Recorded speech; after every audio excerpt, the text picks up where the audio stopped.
नमस्कार। आप देख रहे हैं स्पेशल कवरेज न्यूज और मैं हूं आपके साथ शिव कुमार मिश्रा। मेरे साथ हैं आदरणीय संतोष पाठक जी। स्वागत और अभिनंदन। बहुत बहुत धन्यवाद शिव जी। और स्पेशल कवरेज न्यूज के भी तमाम दर्शकों को नमस्कार। और एक बड़ी खबर के साथ हाजिर हो गए हम आपके सामने, क्योंकि अब अगर संतुलन नहीं बना, बैलेंस नहीं बना, तो फिर बीजेपी के साथ कई तरह की दिक्कतें खड़ी हो जाएंगी। हमेशा की तरह शुरुआत शिव जी करेंगे। जी शिव जी। संतोष जी, बड़ी विडंबना है कि एक उप मुख्यमंत्री अपने कार्यकाल के रहते हवाई दुर्घटना में मौत के मुंह में समा जाते हैं। और वो अकेले नहीं, उनके साथ 6 लोग जो थे उनके समेत सभी मौत के मुंह में चले जाते हैं। मैं सबसे पहले उन्हें अपनी श्रद्धांजलि देते हुए इस बात को आगे बढ़ाता हूं। परिवार बिखरा हुआ है।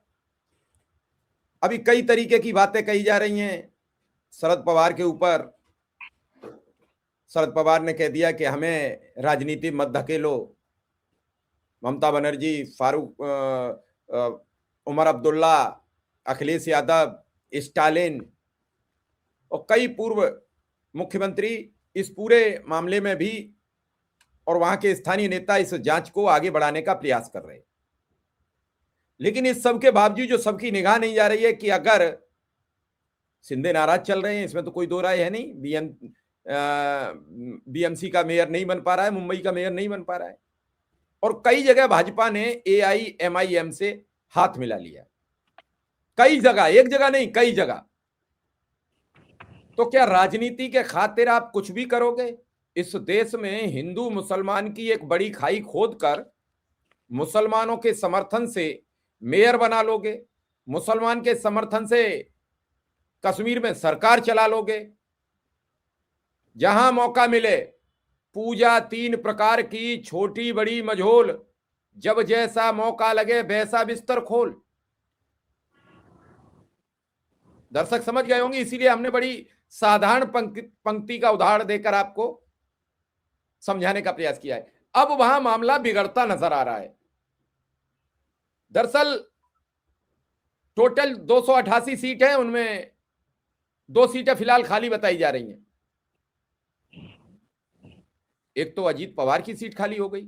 लेकिन इस सब के बावजूद जो पुराने आंकड़े हैं वो इस प्रकार हैं कि 132 सीटों पर भारतीय जनता पार्टी जीती हुई है, 57 पर शिवसेना एकनाथ शिंदे, 41 पर एनसीपी अजीत पवार, 20 सीटों पर शिवसेना उद्धव ठाकरे, 16 कांग्रेस, 10 एनसीपी शरद पवार, 7 पर अन्य,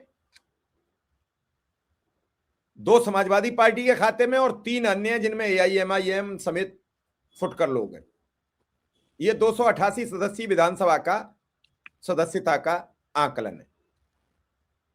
अब अगर इसमें 57 प्लस 41 यानी 57 शिंदे, 41 अजीत पवार, 20 उद्धव ठाकरे, 16 कांग्रेस और 10 शरद पवार और 7 निर्दलीय और 2 समाजवादी पार्टी के लोग इकट्ठे हो जाएं तो 153 लोगों का यह कारवां हो जाता है। 145 सीटें वहां बहुमत के लिए चाहिए और अगर 150 का आंकड़ा वहां क्रॉस हो जाता है तो फिर भाजपा किसी ताकत पर सत्ता में नहीं रह सकती। तो क्या महाराष्ट्र में संतोष जी बड़ा खेल होने जा रहा है? शिंदे, उद्धव और शरद ने बड़ी तैयारी कर ली है। देखिए शिव जी, 2-3 चीजें हमें समझनी पड़ेगी। महाराष्ट्र की राजनीति में अजीत पवार का इस्तेमाल भारतीय जनता पार्टी एकनाथ शिंदे को बैलेंस करने के लिए कर रही है। नहीं तो एकनाथ शिंदे नाराज होकर सरकार गठन से पहले जब अपने गांव चले गए थे मुख्यमंत्री नहीं बनाने पर, तब भी बीजेपी इतनी आश्वस्त थी क्योंकि उनके पास अजीत पवार को लेकर एकनाथ शिंदे को बैलेंस करते हुए नजर आ रहे थे। लेकिन अब मैं फिर कहूं, जो ममता बनर्जी ने सवाल उठाया, जो उमर अब्दुल्ला ने सवाल उठाया, जो अखिलेश यादव ने सवाल उठाया, जो कांग्रेस पार्टी के राष्ट्रीय अध्यक्ष मल्लिकार्जुन खड़गे ने सवाल उठाया, अब ये तमाम मीडिया पे ये खबर आ चुकी है कि अजीत पवार और शरद पवार की मुलाकात हुई थी। और ये सूत्र बता रहे हैं कि अजीत पवार और शरद पवार ने जिला परिषद चुनाव के तुरंत बाद इस विलय के ऐलान का फैसला कर लिया था और तारीख भी तय हो गई थी, यानी 8 फरवरी को एनसीपी के दोनों घटक दलों का विलय होना था। और जिस दिन ये हादसा हुआ, दुर्घटना हुई या साजिश हुई, क्या था, ये जांच के बाद पता लगेगा। उस दिन वो उसी जिला परिषद के चुनाव के लिए चुनाव प्रचार करने के लिए बारामती एयरपोर्ट पर उतरने की कोशिश कर रहे थे और इसलिए उन्हें तड़के तड़के निकलना पड़ा। अब जो ये खबर आ रही है कि विलय की बातचीत फाइनल हो गई थी, विलय होना तय हो गया था, तारीख एक तरह से आ गई थी, तो यहाँ ममता बनर्जी की एक बात तो सही साबित हो रही है कि दोनों चाचा और भतीजे का मिलन होने वाला था, उससे पहले ये हादसा हो गया, उससे पहले उनकी मृत्यु हो गई, तो इस मामले की जांच होनी चाहिए। आधी बात अब सच साबित हो गई है, तो कम से कम निष्पक्ष एवं पारदर्शी जांच तो इस पूरे मामले की होनी चाहिए। अब दिक्कत क्या है कि बीजेपी सूत्रों के हवाले से खबर प्लान करने में बहुत माहिर है। तो सूत्रों के हवाले से खबर प्लान करवाई गई कि अब जो है, जो अजीत पवार के पास जो पोर्टफोलियो था, क्योंकि बहुत कद्दावर पोर्टफोलियो जो था, बहुत बड़े-बड़े पोर्टफोलियो थे, जो बहुत प्रभावशाली मंत्रालय जो थे, वो मंत्रालय उनके पास थे, जिसमें वित्त विभाग भी था। अब बजट भी आने वाला है, तो अब ये कहा गया कि मुख्यमंत्री देवेंद्र फडणवीस जी बजट पेश करेंगे, लेकिन फिर जो उनके पास जो विभाग थे, उन विभागों का क्या होगा? चूंकि वो एनसीपी के कोटे से थे। डिप्टी सीएम का भी विभाग है, फाइनेंस मिनिस्ट्री का भी विभाग है। इन तमाम चीजों पर बीजेपी से आ रहा था कि भाई देवेंद्र फडणवीस इसको लेकर आगे बढ़ेंगे, लेकिन अब एनसीपी ने एक तरह से अजीत पवार वाली एनसीपी ने खेला कर दिया है और अजीत पवार जो बैलेंसिंग फैक्टर है, वो अजीत पवार की पार्टी एनसीपी एनडीए गठबंधन के साथ बनी रहेगी या नहीं बनी रहेगी, ये इस पर तय होगा कि डिप्टी सीएम का पद किसको मिलेगा। ये इस पे तय होगा कि अजीत पवार के उत्तराधिकारी कौन होंगे या क्या होंगी, उनकी पत्नी का नाम भी चल रहा है। अजीत पवार की मौत के बाद जो 3-4 सवाल उठ रहे हैं, उन सवालों के बाद ये तय होगा कि महाराष्ट्र की राजनीति की दशा और दिशा किधर जा रही है। अभी आज का मैं अपडेट बता देता हूं। आज जो है एनसीपी के नेताओं ने, यानी अजीत पवार की पार्टी के जो नेता हैं, प्रफुल्ल पटेल, सुनील तटकरे और छगन भुजबल, इन्होंने मुख्यमंत्री देवेंद्र फडणवीस से उनके आधिकारिक आवास वर्षा पर पहुंचकर अहम मुलाकात की है और इन्होंने सीधे कहा कि जो भी विभाग जो अजीत पवार के पास थे, वो विभाग एनसीपी के कोटे में ही रखा जाए। हालांकि किसको दिया जाएगा, कैसे दिया जाएगा, और अजीत पवार के निधन के बाद से पैदा हुए खालीपन को भरने के लिए एनसीपी के दिग्गज नेताओं ने मुख्यमंत्री से लंबी चर्चा की। किसको दिया जाए, कैसे दिया जाए, ये तमाम चर्चा है और गेंद अब बीजेपी के पाले में है। प्रफुल्ल पटेल ने देवेंद्र फडणवीस के मिलने के बाद कहा कि हम सब शोक में हैं, आज तीसरा दिन है और सभी रीति रिवाज पूरे करने हैं, लेकिन हम महायुति गठबंधन के पार्टनर हैं, इसलिए हमें अजीत पवार, ध्यान से सुने दर्शक, इसलिए हमें अजीत पवार की जगह भरने के लिए जल्द से जल्द सही फैसला लेना होगा।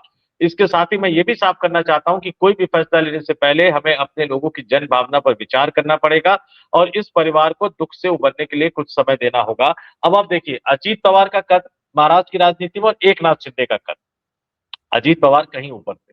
अजीत पवार का इस्तेमाल करके एकनाथ शिंदे को तो बीजेपी बैलेंस कर रही थी, लेकिन अजीत पवार की जगह पर अगर प्रफुल्ल पटेल आ जाते हैं या उनकी पत्नी डिप्टी सीएम बन के आ जाती है, उनके पास फाइनेंस का पोर्टफोलियो आ जाता है, तो एकनाथ शिंदे क्या उस स्थिति में सहज होंगे जितने सहज वो थोड़े बहुत नाराज तो पहले भी थे, लेकिन चलिए थोड़ा बहुत वो दिल को समझा लेते थे कि वरिष्ठ नेता है, पुराने नेता है, मेरे से भी बड़े नेता है। तो क्या एकनाथ शिंदे सहजता से एनडीए गठबंधन के साथ रह पाएंगे? और यही वो सवाल है, यही वो बैलेंसिंग फैक्टर है। दो चीजें यहाँ पर है कि एक तो अगर भतीजा ये तय करके गया कि चाचा के साथ पार्टी का विलय होना है, तो क्या उनकी पत्नी, उनके परिवार के लोग, क्योंकि इसमें शरद पवार के परिवार के लोग भी हैं, अजीत पवार के परिवार के लोग भी हैं, क्या वो इस फैसले से पलटेंगे? वो तो कोशिश करेंगे कि अजीत पवार की आखिरी इच्छा का सम्मान किया जाए। तो जब वो दोनों एनसीपी का विलय होगा, तो शरद पवार किसी भी हालत में एनडीए गठबंधन के साथ नहीं रहेंगे। शरद पवार और अजीत पवार के अब 41 जीते थे, लेकिन अब 40 विधायक रह गए। अगर वो दूसरी तरफ चले जाते हैं, तो फिर एकनाथ शिंदे को भी अंतिम एक फैसला करना पड़ेगा।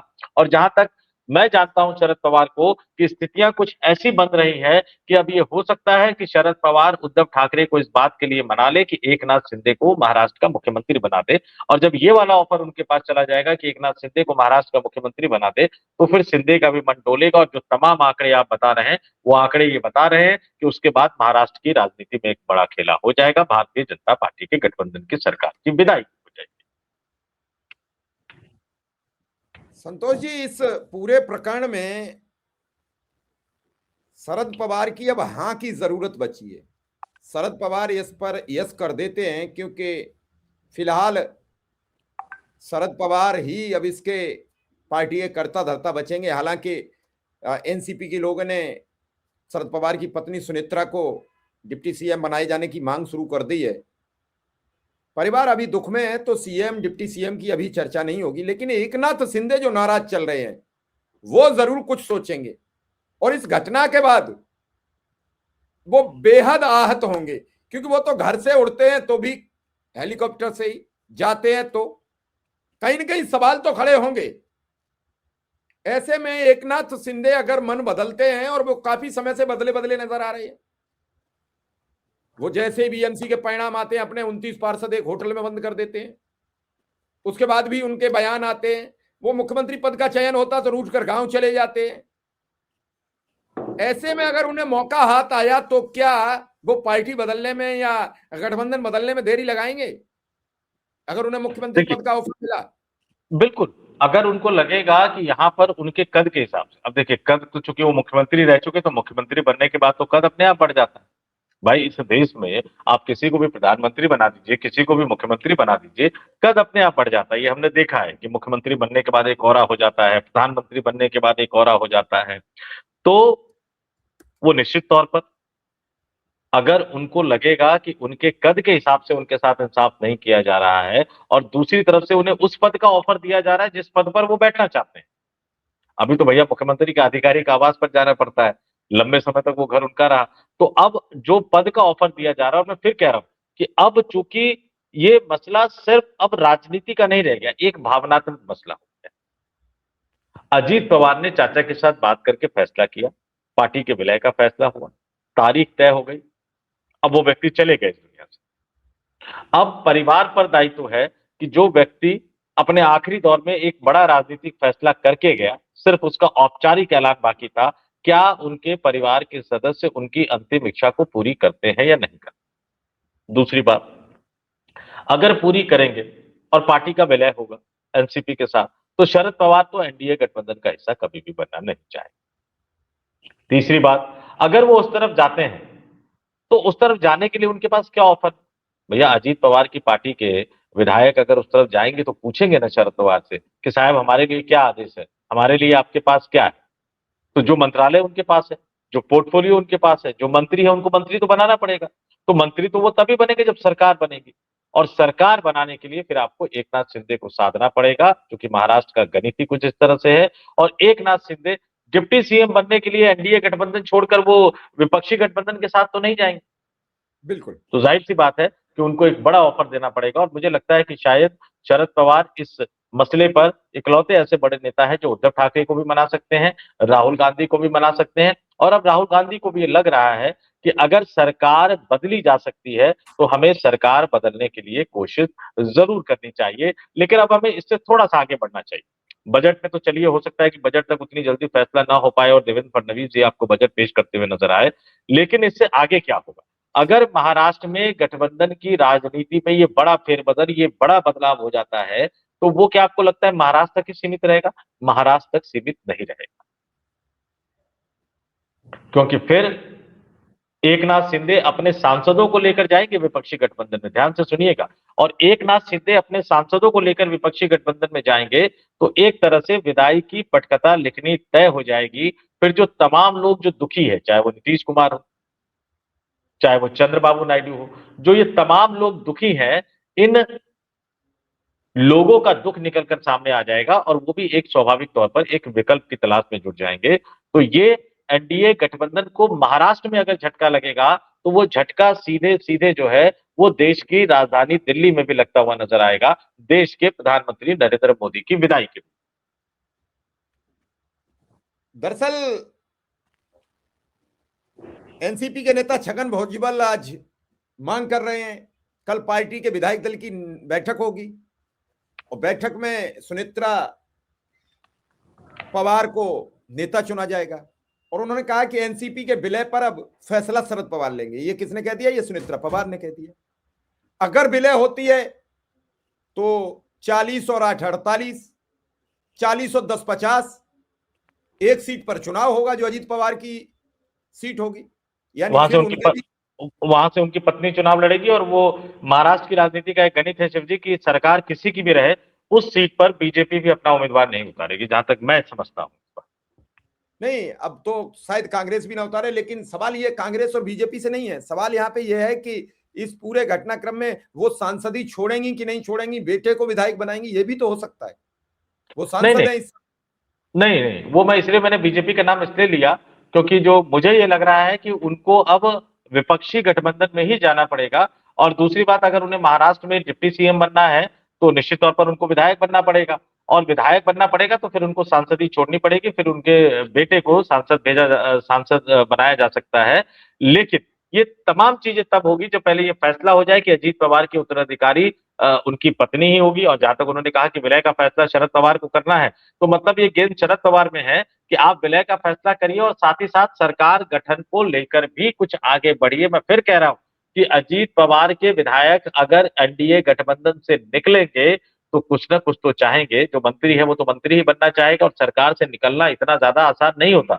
तो शरद पवार को अपनी पुरानी बाजीगरी दिखानी होगी, यानी पूरी की पूरी सरकार को पलटना होगा। और इस सरकार को पलटने के लिए एनसीपी अकेले अपने दम पर सरकार नहीं पलट सकती। दोनों चाचा, मतलब अब अजीत पवार की पार्टी, स्वर्गीय अजीत पवार की पार्टी मिल जाए या शरद पवार की पार्टी मिल जाए, वो आंकड़ा मिलकर बहुमत तक नहीं पहुंचता है। तो उसके लिए आपको फिर शिवसेना, एक नाथ शिंदे वाली शिवसेना के पास जाना पड़ेगा और वही ऑफर देना पड़ेगा। जो सुनेत्रा पवार ने कहा, ये उसी तरफ इशारा कर रहा है जो मैं आपको बता रहा हूं कि लगभग लगभग मामला तो तय हो गया था। अब शरद पवार इसमें अंतिम फैसला करेंगे, लेकिन विलय का जो अंतिम फैसला होगा उसी के साथ सरकार की एक रूपरेखा भी, एक नए वैकल्पिक सरकार की रूपरेखा भी तय करनी पड़ेगी। और वैकल्पिक सरकार की रूपरेखा जब तय होगी तो अजीत पवार की पार्टी और एकनाथ शिंदे की पार्टी दोनों विपक्षी गठबंधन में खड़े नजर आएंगे और देवेंद्र फडणवीस अकेले नजर आएंगे। तो ये बड़ी बदलाव हो जाएगा। अगर महाराष्ट्र में ऐसा बदलाव होता है तो बीजेपी वैसे ही अभी संकट से गुजर रही है, और ये महाराष्ट्र में और बदलाव हो गया तो बीजेपी के लिए फिर तो ढेरों मुश्किल हो जाएंगी। फिर तो बंगाल चुनाव में उसे सफाई देना मुश्किल हो जाएगा। जब रविंद्रनाथ टैगोर को रविंद्रनाथ ठाकुर बोल सकते हैं बीजेपी के राष्ट्रीय अध्यक्ष, कब उन्हें नोबेल मिला और कब उन्हें नोबेल बताया जा सकता है, तो फिर इसका कौन जवाब देगा? देखिए, अब तो बीजेपी के नेता क्या बयान देते हैं उस पर तो चर्चा करना, जो प्रधानमंत्री ही पता नहीं क्या क्या बोल देते हैं, तो फिर तो क्या कहें। और टीपी जो इजाद तो किया गया था कि न्यूज चैनल में एंकर उसका इस्तेमाल करे, प्रधानमंत्री उनके इस्तेमाल के बिना अपने बॉस की तारीफ भी नहीं कर सकते। भाई, बीजेपी कार्यालय में जहां विशुद्ध राजनीतिक भाषण देना है, कोई आंकड़ेबाजी तो नहीं होनी है वहां पे, कोई आंकड़ा तो उन्होंने रखा नहीं सर, विशुद्ध राजनीतिक भाषण था। तो राष्ट्रीय अध्यक्ष के स्वागत समारोह में और अपने बॉस के सम्मान में भी अगर आपको टीपी पढ़कर बोलना पड़ रहा हो, तो फिर बीजेपी नेताओं को तो छोड़ दीजिए। सबको टीपी की आदत लग गई है। और मैं तो कई ऐसे मंत्रियों को जानता है जो अब नहीं, अब तो उसमें से कई पैदल हो गए हैं। वो जब नए नए सूचना प्रसारण मंत्री बने थे, तो जब उनसे बाइट लेने, जब उनका इंटरव्यू लेने जाते थे, तो जो क्या उनका एक आदमी कैमरे के पीछे बड़े बड़े कागज पे लिख के रखता था, बड़े बड़े। मैंने कहा ये क्या कर रहे हो? कह रहे नहीं साहब, इसको देख के बोलेंगे ना, कैमरे के ऊपर रखेंगे। मैंने कहा अरे ये प्रवक्ता भी रहे हो भाई, ये नेता भी रहे होंगे, 10 साल से 15 साल से बाइट दे रहे हैं। तो कह रहे, अरे नहीं समझ नहीं रहे ना, तो मंत्री बन गए, पता लगे कुछ इधर उधर निकल जाए तो साहब नाराज हो जाएंगे। तो ये हालत हो गई है अब इन लोगों की। तो फिर इनके बयानों के बारे में तो कुछ नहीं कहूंगा, लेकिन अगर महाराष्ट्र की राजनीति में एक बड़ा बदलाव होगा तो फिर पश्चिम बंगाल में उसका असर पड़ेगा। और ये तमाम, कांग्रेस और टीएमसी अलग अलग तो लड़ रही, लेकिन ये तमाम राजनीतिक माहौल जो बनेगा उसका फायदा ममता बनर्जी उठाती हुई नजर आएंगी। और सिर्फ पश्चिम बंगाल में नहीं पड़ेगा, इंडिया गठबंधन उत्साहित हो जाएगा। पश्चिम बंगाल में ममता बनर्जी को फायदा होगा, तमिलनाडु में डीएमके और कांग्रेस पार्टी को फायदा होगा, असम में कांग्रेस पार्टी को फायदा होगा, केरल में कांग्रेस पार्टी को फायदा होगा, पुडुचेरी में डीएमके कांग्रेस पार्टी को फायदा होगा। मतलब मैं फिर देखिए, राजनीति एक मोमेंटो से चलती है। एक कोई घटना राजनीति के पूरे मिजाज को बदल देती है। तो ये घटना इंडिया गठबंधन में जो पॉजिटिव एनर्जी भर देगा, उसका असर इन 5 राज्यों के विधानसभा चुनाव में देखने को मिलेगा। और फिर अगले साल जिन महत्वपूर्ण राज्यों में चुनाव होना है, जिसमें गुजरात भी है, जिसमें उत्तर प्रदेश भी है, जिसमें उत्तराखंड भी है, जिसमें पंजाब में भी है, उसके बाद तस्वीरें आपको बहुत सारी बदलती हुई नजर आएगी। क्योंकि वो राजनीतिक माहौल जो है वो कांग्रेस के पक्ष में, इंडिया गठबंधन के पक्ष में माहौल बना देगा। भले ही हमारे देश के न्यूज चैनल ये बताते रहे कि प्रधानमंत्री कितने लोकप्रिय हैं और अभी चुनाव हो गए तो बीजेपी को अपने दम पर बहुमत मिल जाएगा, लेकिन व्यवहारिक राजनीतिक स्थिति तो यही बनेगी। अब इस पूरे मामले पर अगर बात की जाए तो क्या दिख रहा है आपको? क्या लग रहा है क्या होगा? देखिए, हमें इंतजार सिर्फ इस बात का करना पड़ेगा कि शरद पवार उद्धव ठाकरे को और राहुल गांधी को कन्विंस कर पाते हैं या नहीं कर पाते। अब अजीत पवार की पार्टी की तरफ से कोई विरोध नहीं है, उनकी पत्नी की तरफ से कोई विरोध नहीं, उनके बेटे की तरफ से कोई विरोध नहीं, और पार्टी छोड़ने के बाद भी प्रफुल्ल पटेल और सुनील तटकरे शरद पवार को अपना बॉस मानते हैं। ये मैं जानता हूं, व्यक्तिगत रिश्ते उनके कभी खराब नहीं। तो स्थितियां कहीं ना कहीं उसी तरफ जा रही है। एक विदाई की बेला, और महाराष्ट्र में विदाई का मतलब है कि बीजेपी के बुरे दिन शुरू हो जाना। वैसे तो यूजीसी पे जो उन्होंने घमासान जो रायता फैला दिया, उसी के साथ उनके बुरे दिन शुरू हो गए, लेकिन राजनीतिक रूप से विदाई की जो बेला है वो उस समय से शुरू हो जाएगी। चलिए देखते हैं क्या होता है, इंतजार करेंगे। लेकिन इतना तो जरूर है कि अगर महाराष्ट्र में बदलाव होता है तो इसका बड़ा असर देश की राजनीति पर पड़ेगा, जो राजनीति में घमासान मचा है उस पर पड़ेगा। अब इस पूरे घमासान पर, इस पूरे सिस्टम पर, जहां मोदी जी एक खबर से निजात नहीं पा रहे हैं, यूजीसी वाली से, तो फिर इस खबर से क्या होगा? आप सब समझदार हैं, वाकिफ हैं, हमें जरूर बताइए कि महाराष्ट्र में बदलाव होना चाहिए या नहीं। धन्यवाद, आभार, नमस्कार। बहुत बहुत धन्यवाद, नमस्कार।